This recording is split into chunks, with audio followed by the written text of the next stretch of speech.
Hello, hello, hello. Welcome to your weekly Akashic Record forecast for the week of March 21st. I'm super excited to be here with you. If you are new to this space, my name is Jennifer Longmore, founder of the #1 Akashic Record Training School.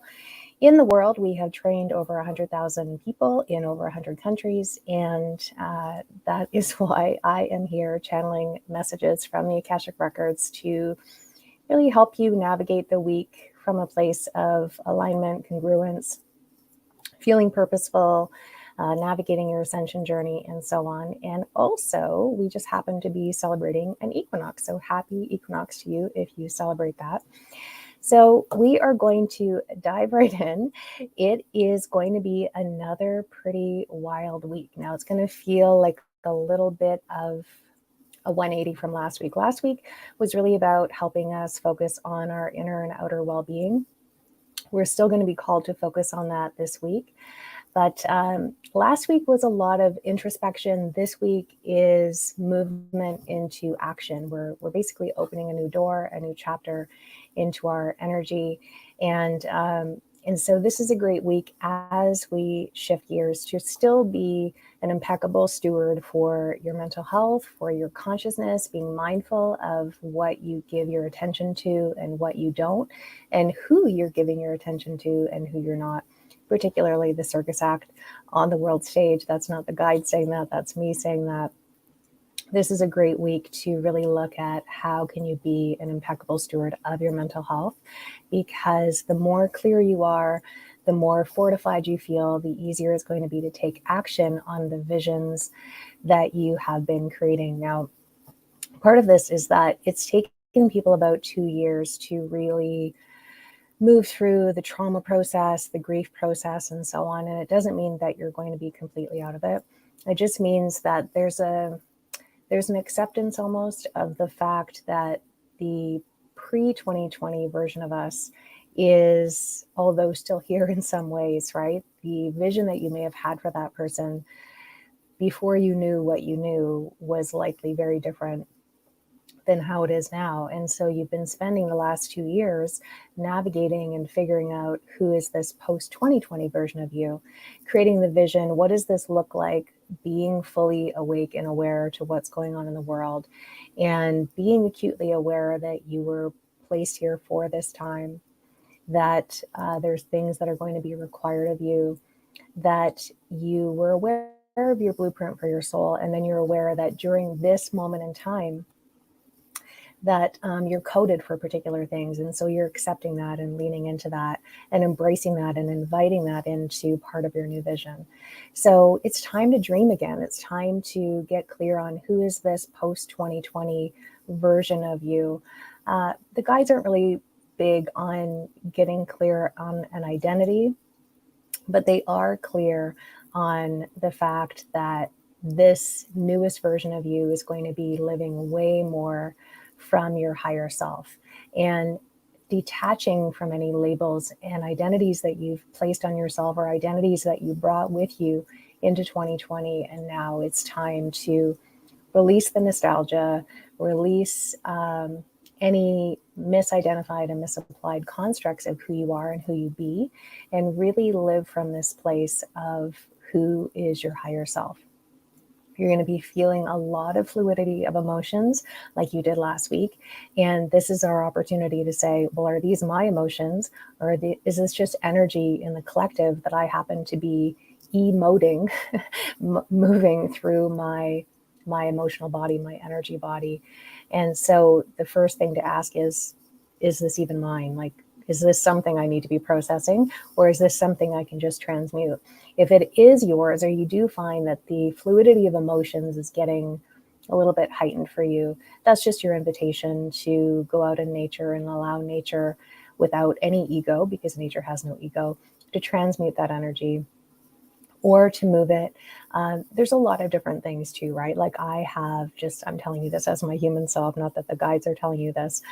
I have one of those acupressure mats that you can get for like $30 or $40. It's got the little pillow and stuff with it. That's a great way to just lie on that for a few minutes and calibrate your energy, create some some alignment and some movement of any trapped or stagnant energy.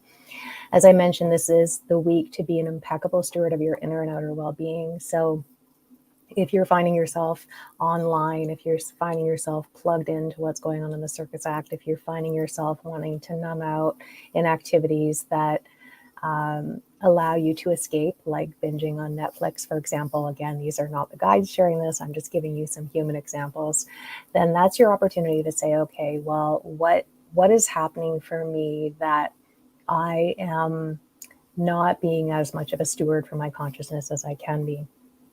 Because this is the week to really take that vision that you've been culminating, whether you're even fully conscious of it or not, and moving it into action this week. If you don't move on it, and there's nothing wrong with that because we all have free will, but they do want to remind you that when we have a vision that we're not moving on, we can become kind of restless. We might feel a little bit squirrely, like not knowing where to put our energy, needing to move, but not knowing where to move. And sometimes it's just a matter of moving energy. It's not even a matter of moving some big project forward. But know that if you're feeling restless, if you're feeling squirrely, if you're feeling this push-pull between wanting to be a sloth on the couch and wanting to be, I don't know, cleaning out a gazillion cupboards that you only get to when you're distracting yourself, then that's a good cue to know that it's time to move your vision into action. And just one simple step can be all that you need. So there's no need to make yourself right or wrong for that. You're also, as I mentioned, going to feel the need to move your body more. Your body is asking for, they're showing me in the collective that our bodies they've been storing a lot. We've been storing a lot of energy, right? Let's say our own personal trauma and grief and so on that we came into 2020 with. I know it's no longer 2020, but in some ways we've kind of been frozen in time a little bit, right? Even though each day is moving by, there's an aspect of us that's still unraveling the magnitude of what we experienced. And so our bodies are going to want to move more. We're just wanting to move energy. We're wanting to create new things. We're wanting to move in ways that feel good for us. And the ways that you moved your body, by the way, and they've been clear with me about this for the last 2 years, some things that may have worked for you in the past to either allow your body to feel strong or flexible or to relieve stress or whatever your reason was for moving energy, that those same activities may not feel aligned anymore, and that's okay. It's really about tuning into your body consciousness and asking your body how it wants to move, knowing that it is going to need to move more. And we have a tendency as humans to want to be a drill sergeant with our bodies. So we have this competition, this tug of war between the inner rebel and the inner drill sergeant. This is a very common thing. And the inner rebel takes over and says, I'm not going to listen to you anymore. I'm going to do what I want. I'm going to sloth on the couch for a week. I'm going to eat what I want. I'm going to hibernate. I'm going to party. I'm going to do whatever. And then eventually the inner drill sergeant comes in and says, right, that's enough. Get into shape, smarten up. You're going to listen to me now. And they can push and pull for quite some time. We see this happen with how we eat, how we move our body, and so on. It's a very, very common thing. So if you're nodding along saying, yeah, that sounds like things I've been through, that's normal. That's also part of the programming of the system, right? Because one of the inverted triangles that we live in is the blame, shame, judgment game.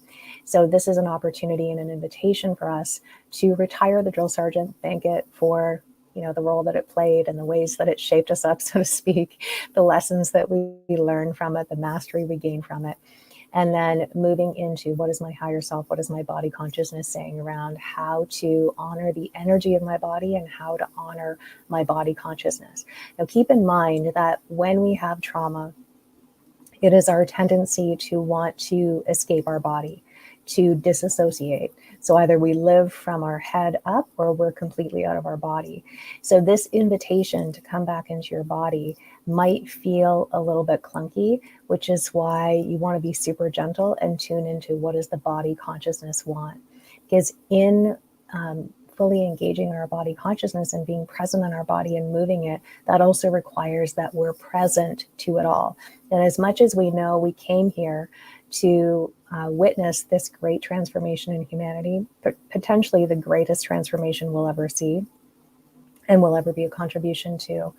We know intellectually that we need to be present to it all, but we may find that it's a little bit too much. And it is, in all honesty, right? There's a lot to process. There's a lot of things to care about. There's a lot of things to sink our teeth into, which is why it's so important for us to know what we're coded for this time, so that you just focus on what is yours to focus on and trust and know that this great awakening, whether you can see it or not, is activating people to what they're coded to do, to play their role. So as much as you can see that there's a gazillion things that need to be fixed or addressed, just know that everyone is playing their role, even if it doesn't feel like it. Even if the people that are seeming to remain in a slumber, that is part of their journey. That is what they're choosing. It doesn't mean that they won't wake up. A lot of astrologers will tell you that 2020 was the wake-up call. And it really was for a lot of us, right? And so we have to trust and know that if people are meant to step into whatever they're coded to do, that their own blueprint is going to activate them. There is something about this awakening that's going to activate them. So we can stop focusing on what other people are doing or not doing, whether they're playing their part or not, and just stay in our own lane and trust and know that what we're coded to do is already being activated, and just live in that fully embodied, fully expressed, and fully embodied. As I mentioned, the guides really want us to release attachment to identity. This is labels. What's interesting, and they made a point of saying this yesterday, and this may be offensive to some of you, and I know that if you're here, you're very emotionally, you have a high emotional IQ and a high level of leadership, so you're going to manage your own triggers. That it's interesting that the way that the social conditioning is moving is to really focus on canceling us. And we've talked about this before, if you've been with me for a while, that with the increase in speaking our truth, there's going to be an increase in what humans call cancel culture, right? What we're calling it in this world, because we live in the law of polarity. And so we have to have both in order to master the continuum of that whole energy. And what's interesting is that in an attempt to release attachment to identities, sexual identity, sexual expression, all the various things, that in fact, the labels are way more prevalent, and the need to over-identify with a ton of labels that the inverted system is telling us we need to not identify with anymore is in itself a typical byproduct of living in an inverted world, right? So conditioning us to release labels, but if you pay attention to how people are labeling themselves now in this quote unquote woke culture, there's actually way more labels than there was before. It's not to say that there isn't a benefit to releasing ourselves from things that are harmful to other people, right? And to be honoring and respectful of other people's journeys. But we also want to make sure that we're not part of the culture, and the word cult is in culture, right? So the mob mentality kind of informs how the masses are meant to be moving. They want us to extract from all of that, to elevate from all of that, to look at where we can liberate ourselves from the byproducts of the system, right, of this inverted world, of this matrix that we're living in, so that we can elevate beyond. So I will share with you that next month, which is April 2022, I am hosting a long-awaited webinar, 2-hour webinar. It's probably going to be longer, honestly, on how to decode the matrix so that you can outcreate it. This is for people that are on an awakening journey, that have the emotional maturity to handle likely some pretty significant triggers that are going to come up when we really unpack on a meta level how this matrix works, because you need to understand it if you're going to outcreate it. It's not a doom and gloom webinar at all, but it is something that is for people that are really wanting to sink into what they're coded for in this lifetime.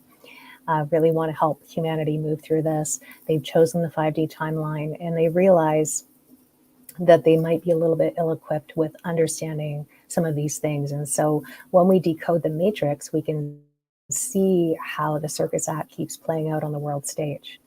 And then we know it's a circus act.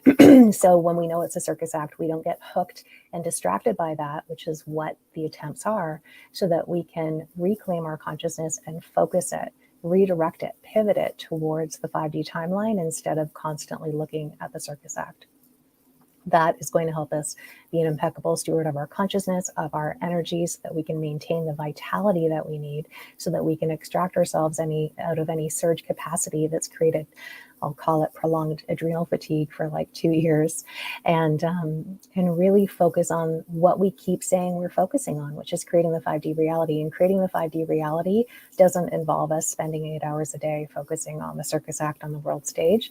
It involves us really being and embodying the codes, extracting ourselves from the system, emancipating ourselves from this inverted world that we're in, so that we can create a better world for all of us.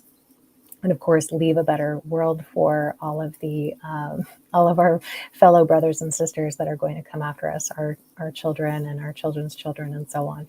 So if you'd like to be a part of that, we're just finalizing the opt-in page for that. You can leave us a message in the thread if you'd like an invitation to that, or you can email clientcare@souljourneys.ca. And in the meantime, if we're not already connected on my list, I send out daily messages from the Akasha. People love getting this. I never thought in a million years that people would love getting daily emails from me, but it turns out that they do. And we get a lot of thank you messages for that. That's not why we do it. I've just been guided to offer these daily messages from the Akasha. They come right into your inbox. So if you'd like to receive those, then just go ahead and opt into our free gift. It's called the Soul Acceleration System. So it goes way more into what the Akashic Records are. There's even a guided meditation in there. And we have the 9 most powerful questions to align with your purpose, and learning, of course, how the records can help you in doing future progressions, manifesting, healing, gaining clarity, uncovering your purpose, uncovering your ancient gifts and talents, and so on. You can go to www.souljourneys.ca. So it's .ca/soul, SOUL. And you'll get instant access to that training, and then that will instantly put you on our email list so that we can mail you these daily messages from the Akasha. But let me know if this was helpful for you, if you've been feeling these energies coming in, if you're noticing anything else. And I will see you again next week. So have a great week, everyone. I'll see you soon. Bye for now.